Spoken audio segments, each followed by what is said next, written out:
Hey guys, how you doing? It's Kevin out here on the back porch today. I just finished up some much needed sharpening. Hope to have that video out mid to late this week, but I just wanted to talk about this guy here. So this is my wedge beater. It's the axe my dad busted up in the last video. So I thought, time to put a collar on it. So I went back to the goat skin, sourced from a friend of mine, local. You guys, you're gonna have to find it somewhere else, but I like goat skin because it's super thin. But this time I had the idea of making it longer, but also of loading it up with glue here in the front, because wood glue dries extremely hard. Don't mind the wind and the rain, it's extremely blustery today.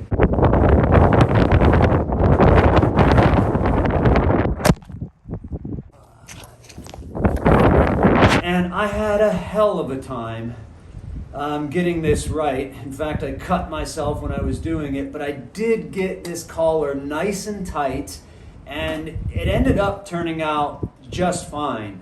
But at the end of the project that day, I can't remember if I did it in the morning before work or at the end of the day, and I was in a rush, and I had a mess. I had glue everywhere, much too much glue. I thought it was going to be wrinkled everywhere, but it actually turned out really nice despite not looking quite right because of all the glue.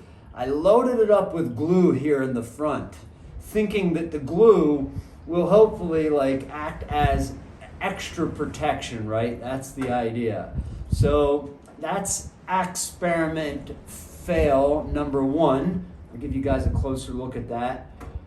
I also sanded it down here so that this transition is almost non-existent.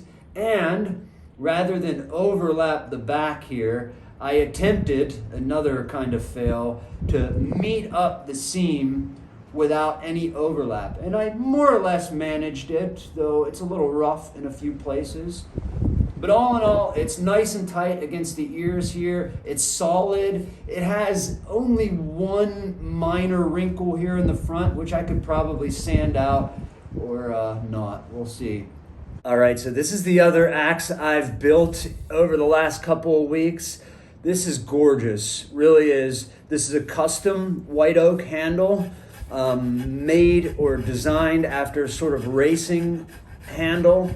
Came out really nice, much wider in this direction than I'm used to, but that's kind of how racing handles are, really flat and wide in that direction. This is a plum 3-pound jersey, and I did the nicest leather work that I've probably achieved to date. I'll give you guys a better look at that, but this came out really nice with one exception.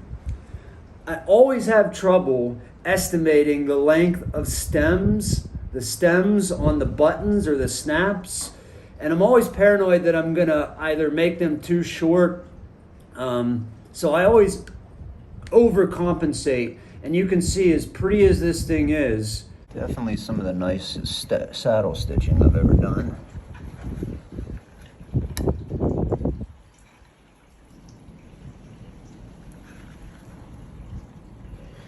It's really nice leather work, but you can see right there, that is unfortunate.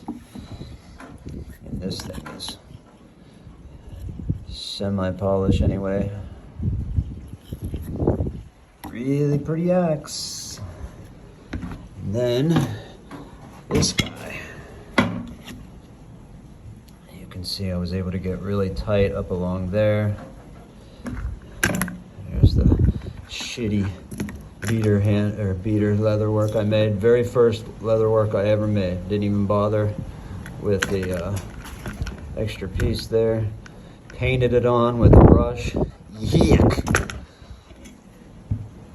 But that's not what we're here to look at. You see the seam here? There's no lip. None at all. I did have to cut out a piece right there to make it work. And I have a shit ton of glue in there. See all that? That is all glue. All glue. And when it was drying, it looked like it was gonna be wrinkled. that right there, that looks like it's wrinkled, but it's actually smooth. The only wrinkle I have is right here. You see that little crease? No, right there, and there's this one right there. All right, boys, it's getting windy. I gotta go in. Blood, sweat, and tears. And I sanded this smooth. I'm liking it. I am liking it.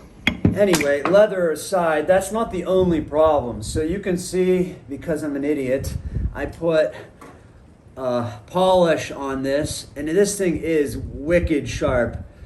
However, this is the fail. I think I got my bevel gauge here. Yeah. I lost my original bevel gauge when I was making this axe, and this steel is too hard to file sharpen. The file won't touch this. So I had to use the belt sander to take off a lot of material, but because I didn't have the bevel gauge, I wasn't sure where I was at. I was aiming for like a 20-degree convex, but this thing ended up at like a 24-degree bevel. So all that work and this thing isn't going to chop that great.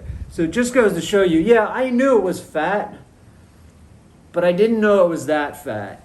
I thought it was more of a 20-degree convex, and now I'm going to chop with it and see how it works. But chances are I'm going to have to take more material off of here, which means either trying to repolish this thing or not. Probably not. But man, she is pretty. I guess there really is no such thing as a failed experiment, isn't there? Because so long as you're experimenting, you're going to learn something. So, no fail? Can't really call this a fail, can we? This thing is wicked. Well, until next time, guys, I hope you're well. Stay safe. I'll see you on the next one.